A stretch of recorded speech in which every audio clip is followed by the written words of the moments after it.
we have been building our foundation and working on different topics. So far, we've talked about all the different opportunities that are available to you as a creative person, as an artist, things that have helped me.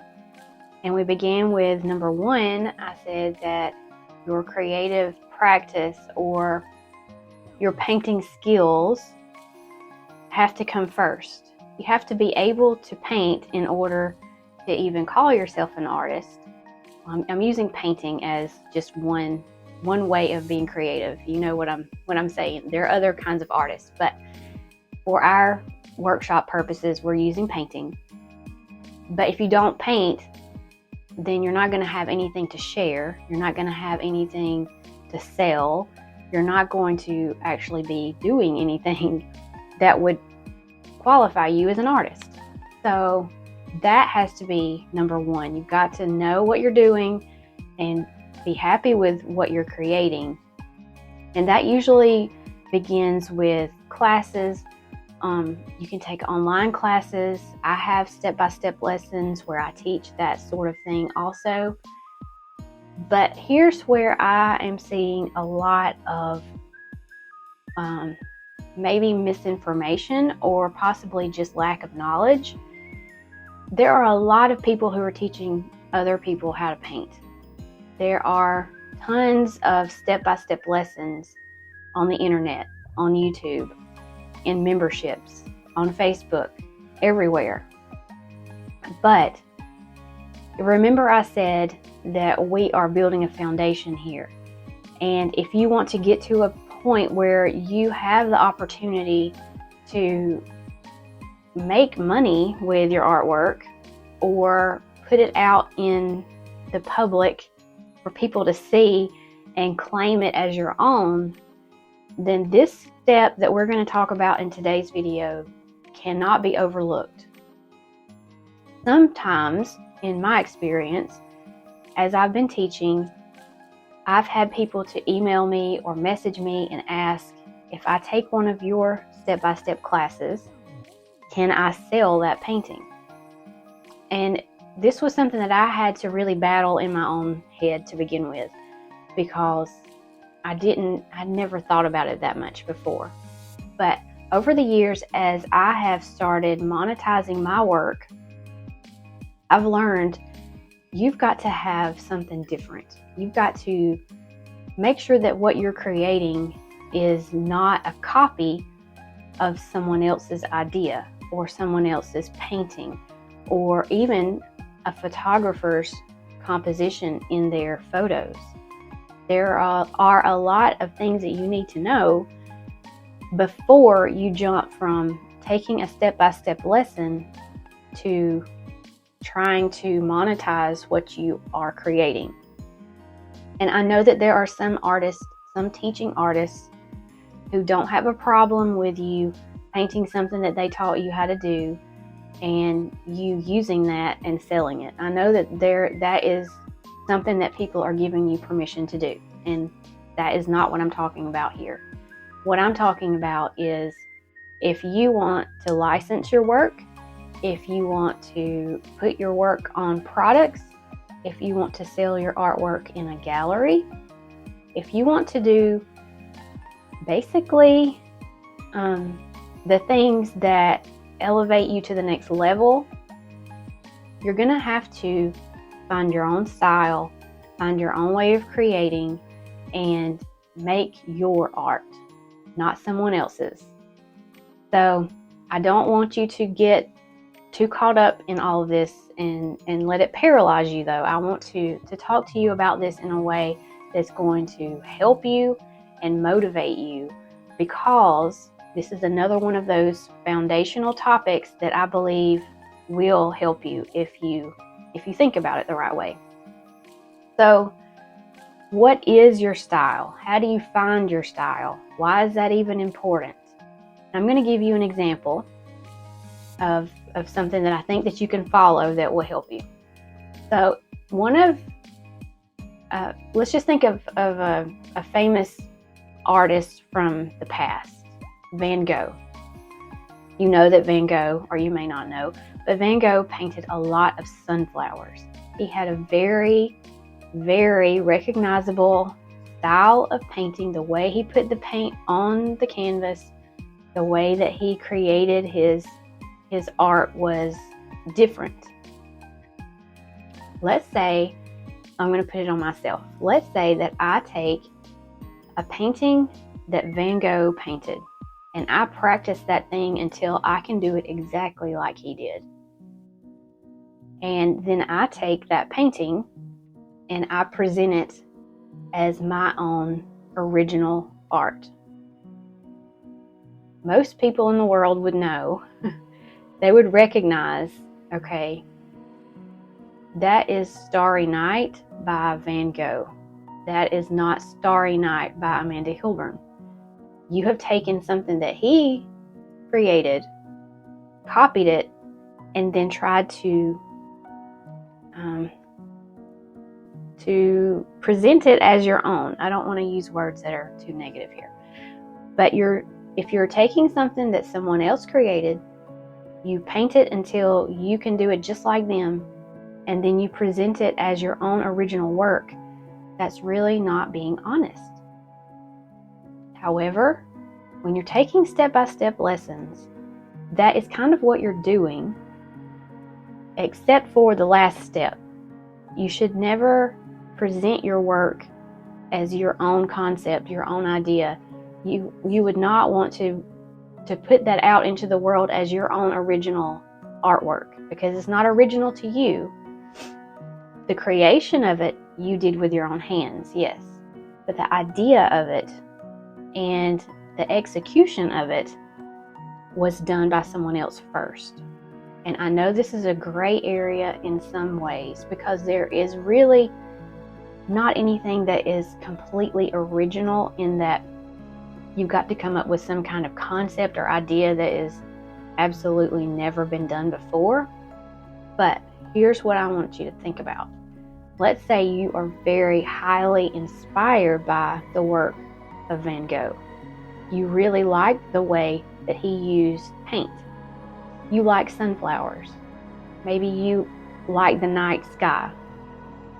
So instead of you practicing it and getting to a point that you can copy his work exactly the way he did, you practice the techniques, the paint swipes, the way that he painted.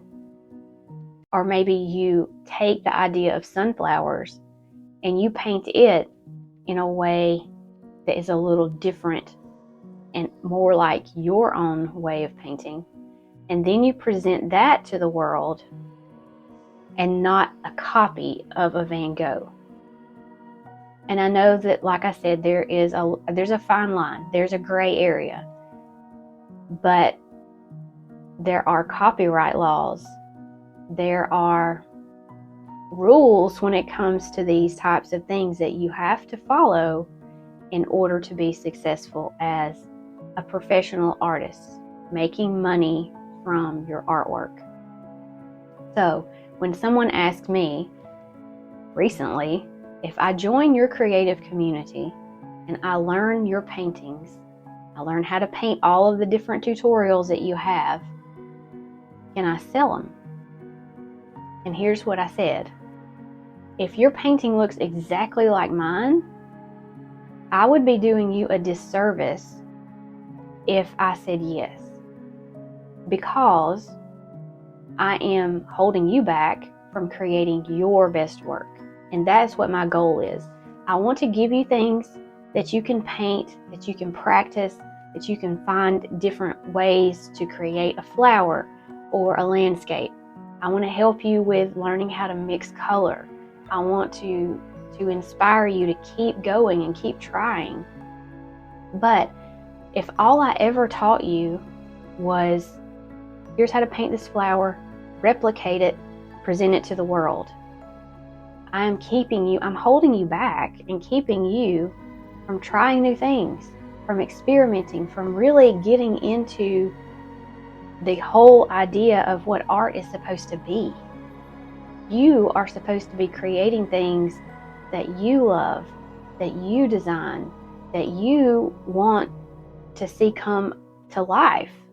And if you're only creating things that came from my imagination or my point of view or the things that I see every day, then I'm limiting you as an artist.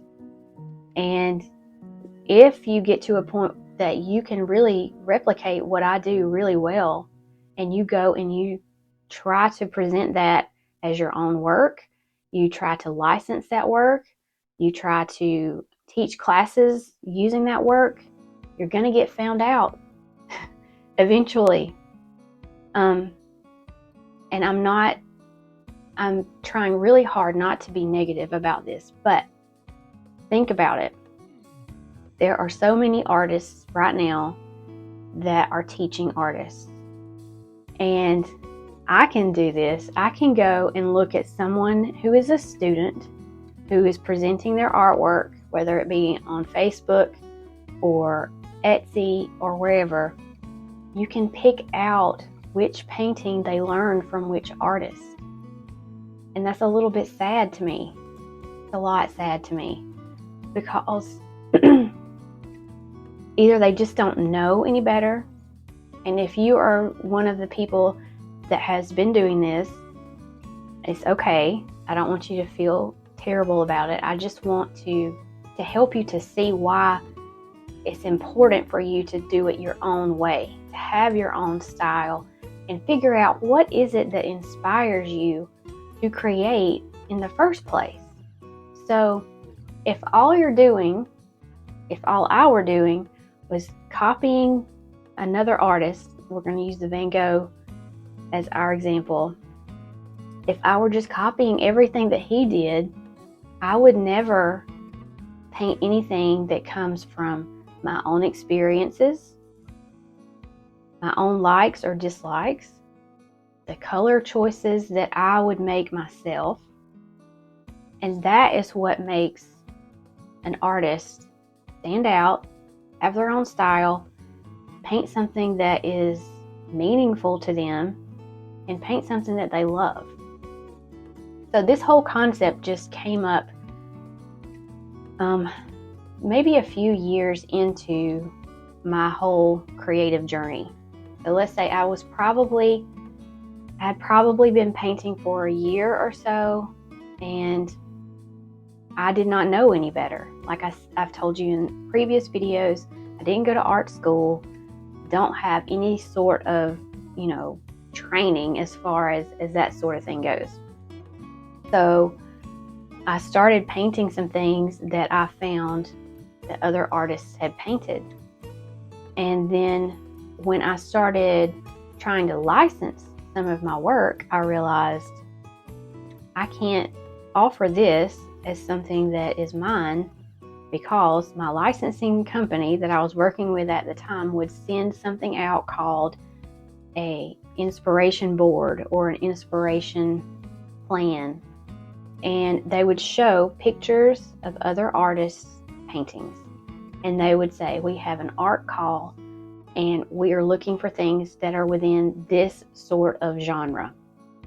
So it may be a beach theme, and there would be a whole bunch of different paintings that other artists had painted, but it would say in bold print, do not copy any of these paintings. They will not be considered. Do not submit anything that resembles any of these paintings. So that made me start having to really think hard about what am I doing? Why am I doing it? And this is the point where you move to the next stage. So I was just painting to learn. And then when I got to a point where I wanted to paint and benefit from that painting financially, I had to switch gears. I couldn't just paint to learn and then use those paintings as my originals. I could still paint to learn. I could still take those step-by-step classes, but I couldn't use those paintings as things to monetize, as my original art, as prints in my shop, as submissions for my licensing company. So I think that a lot of times people get really caught up and they get emotional, and they probably get a little bit aggravated about all of this. But I think that they're missing the big picture. And your intentions as an artist have a lot to do with what you don't do and what you do and what you decide as far as your style goes. But if you want to get to a point where these opportunities that I've been talking about, whether it's your creative, just the idea of creating something that came from your mind, your experiences, your point of view, you are seeing the world in a different way than anyone else. When you look at something, whether we're in the same room looking at a floral arrangement, you have a different perspective of it. You may see a different color in there that I don't see. And if you refuse to use your own skills and way of seeing things and artist freedom, then you're not giving as much as you could give. You're not allowing yourself to gain as much as you could gain from the creative practice in general, from art. That's the whole purpose. That's the whole point, you see? So by limiting yourself to just painting exactly what someone else is painting, like I said in one of the videos before, I don't give you the exact kind of brush that I use, the exact color that I use, the exact template that you can trace, because I want you to create your art. I don't want you to create my art. And if I give you those things all of the time as a teacher, then I'm not allowing you to stretch and to grow. And inside my creative community, that is one thing that I try really hard to encourage. So how do you find your style? I know that's something that a lot of people are going to say. You're going to ask, well, how am I supposed to do that? I think that number one, you just keep painting. You paint and you paint and you paint some more.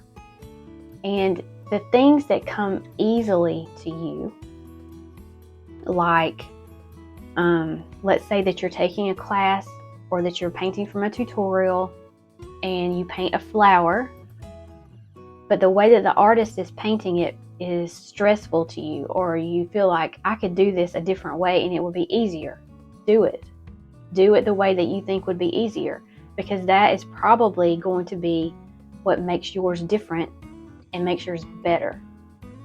So for the way that one person's brain may be processing how this petal is curved this way and I need to put a little shade here, another artist may be thinking, well, I could just pick up two colors, a dark and a light, on my palette knife and make one swipe and do that same thing.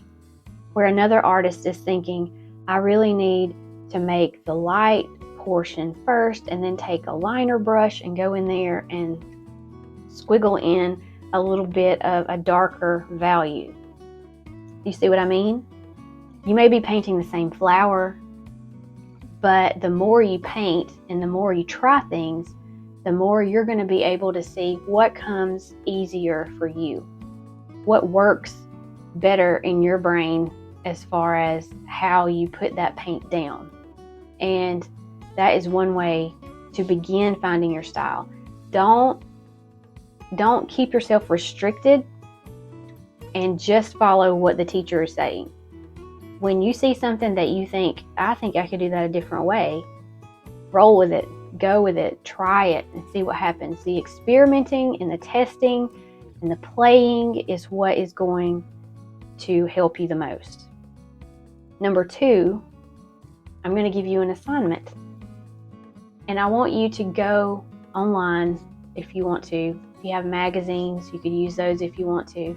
You can either do this digitally or you could do it like on a big poster board. And make something like an inspiration board. You could do it on Pinterest if you wanted to, I've had students to do this in different ways, but think about, number one, what kinds of things do you like? What are you drawn to? So like if you were just looking at not necessarily paintings, but just home decor, the clothing that you choose, the things that appeal to you out in nature or in a city, what do you look at and think, wow, I really like that? It could be old architecture. It could be modern architecture. It could be maybe if you notice in your closet that most of your clothing they're all neutral colors. Maybe you notice that you like a lot of patterns. Maybe in your home decor you have a lot of warm colors, oranges, browns, yellows, reds. Pay attention to that stuff. That is super important. You may not have ever even thought about it before. I know that I didn't. And until I started making art that, number one, I would hang in my own house. That's super important. And number two, I felt like I really liked it. And when I created it, I didn't care if anybody else liked it or not. That is when the happiness comes in. That's when the next level begins to show up. And so what I want you to do is make notes somehow, whether it's on a Pinterest board that you create that's called My Style, or if you want to get some poster board, cut out pictures, find pictures on the internet and print them out, paste them all on your inspiration board, whatever it may be. You are going to be pleasantly surprised to see that there will be things that have pattern. It's something in common. It's a theme. When I did this, I realized I like a lot of pastel colors. I also like a lot of neutrals. I like high contrast. I like black and white. I like flowers. So give me all the florals. I could put that in my clothing, in my home, in my artwork. And if I only ever painted flowers forever, I think I would be fine. So what is it for you? I want you to decide what your style is based on what you already know about yourself, and then start incorporating that into your artwork. And that's how you find your style. That's how you continually find inspiration, because once you find that, once you figure out what you like, then there's going to be inspiration everywhere. You're going to recognize it, you're going to see it, and it's going to help you to incorporate that into your art. So I want you to go do that exercise now. It may only take a few minutes, and even if you just take a notebook and jot down the things that you see that are similar in all of the things that you have picked out, that you have decorated with, that you wear every day. Maybe it's even a feeling that you have that you want to portray in your artwork. I like things that are calming, that are pretty, that are soothing. When you write all those things down, you're going to be surprised, because you're going to see who you are, what you're going to love to create, and then you can start putting that in your original paintings. So I hope that this was helpful for you to see, number one, why it's important for you to have your own style. Number two, how you can easily figure out what that is in the next 10 minutes. And number three, how this is taking you to that next level. So you may know how to paint, but do you know how to paint the way that only you can paint? And this is something that I think a lot of people miss, and I think it's sad that they do. And I hope that this helps you to get to that next point. And in our next video, we're going to talk about the next problem that may happen, which is, how do you keep that going? Once you find that style, you find that skill, you've built the foundation, you know how to paint, you know what you want to paint. Well, what if you get to a point where you're just, you know, a little burned out, a little tired? And so we're going to try to overcome some creative blocks and also some mindset issues. So I hope this was helpful, and I can't wait to see what kind of style all of you guys come up with that is uniquely you. So in addition to what you put together like on Pinterest or whatever, you could also do something like this. This is sort of my inspiration board that I put things up here that most of the time I created myself at this point.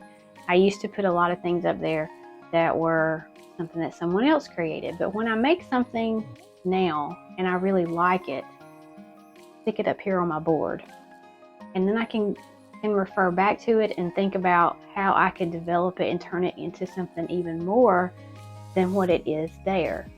So if you have a dedicated space in your art studio area or whatever it may be, you may want to consider doing something like this.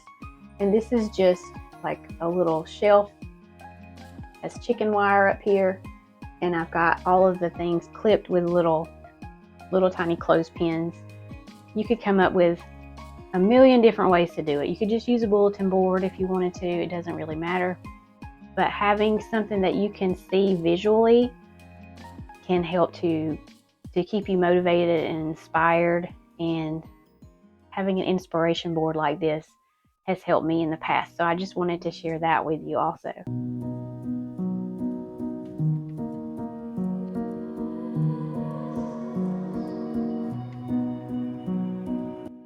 There are multiple ways for you to access this workshop. You can watch it in our private Facebook group. You can watch it on my YouTube channel. You may also watch it from my website.